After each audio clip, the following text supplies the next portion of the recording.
Hey, welcome. My name's Natalia, and today we're going to be going over the federal system, and really it's just some major key points about it. So, yeah. What is the federal system? It's a system created by the U.S. Constitution, and it basically divides the government power between the national and the state governments. The Constitution division of powers is really what the powers are divided by, and there's three major categories: expressed, concurrent, and reserved. Some powers are specifically granted to the national government, meaning that the states don't really have any say in that. Examples of this are coin money, maintaining the military, negotiating treaties. These are some things that only the national government has say over, and not the states. These are also called express powers. Concurrent powers, these are going to be your powers shared by both the state and the national governments. Examples of these are punishing lawbreakers, people that don't really follow the laws, constructing and maintaining roads, protecting civil rights and liberties, and taxes. Those are just some of the major concurrent powers between the national and the state governments. Okay, and the reserve powers, these are going to be specifically just for the state governments. So the national government doesn't really have any say in these. These come from the 10th Amendment, my bad. And they are not specifically delegated to the national government. Some examples of these are establishing schools, conducting elections, enacting license requirements. These are, again, going to be all things for the state. And really that brings the question of, is federalism a good thing? Yes, in a sense it is, because it promotes democracy. It keeps the states unified. It keeps them all in order, making sure they're all happy, and encourages political participation. So, yeah, making sure people vote, feeling like they actually have a say in like what goes on in the government. So, the cons of this is that there's inconsistency between the states. Some states hold values and ideas strongly than other states, and this is kind of like where we get our strong blue and strong red states.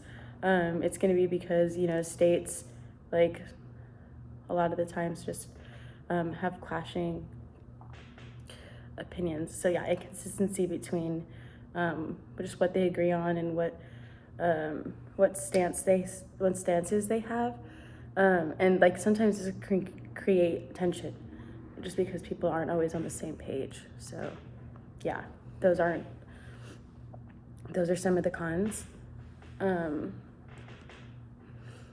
There is this idea called dual federalism that is important. It's basically just two levels of government that have clearly defined and separate responsibilities. You can kind of think of this kind of like they often call it like a cake metaphor, I guess, where you can just clearly see the layers of the state and the national government. Another idea of federalism is cooperative federalism. This is an era that shared power between the federal and state and local governments. This is another common metaphor or comparison used is a marble cake, where the layers aren't so defined and you can't necessarily distinctly tell which is which. They can be mixed. Regulated federalism is where there is a huge increase in federal involvement in state, local governments. So kind of like the national is on top, and then you have your state kind of at the bottom, triangle. Okay, there is this newer idea that was kind of a thing when Nixon was around. It's called New Federalism. It's power that has been shifted back to the states during Nixon and Reagan presidencies. Sorry. So yeah. There always are responsibilities for the state legislatures. Some of these include making laws and levying taxes so that they can create budgets for things that are in the government. Usually there's like the legislative branch. Like an example of this is the legislative branch, and then there's the General Assembly. That's up next, and then you have the Senate, Lieutenant Governor, House of Reps, and Speaker of the House. So, sorry, my light is like going out. Yeah, is this term called gerrymandering that is important, just because it does point out this idea where lawmakers draw distinct district boundaries in a manner that benefits them or the party.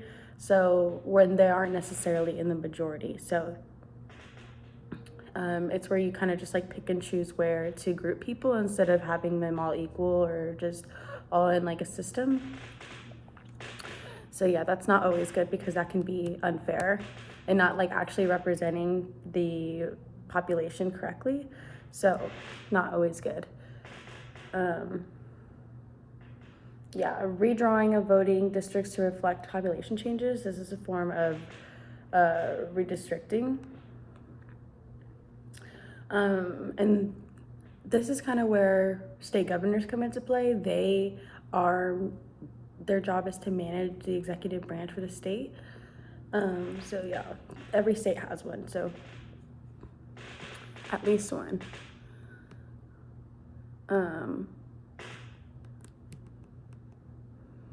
Yeah, so these are like some of the major points about the federal system. Again, some of the major things we talked about was that there were 3 major division of powers. These were the expressed, concurrent, and reserved constitutional division of powers.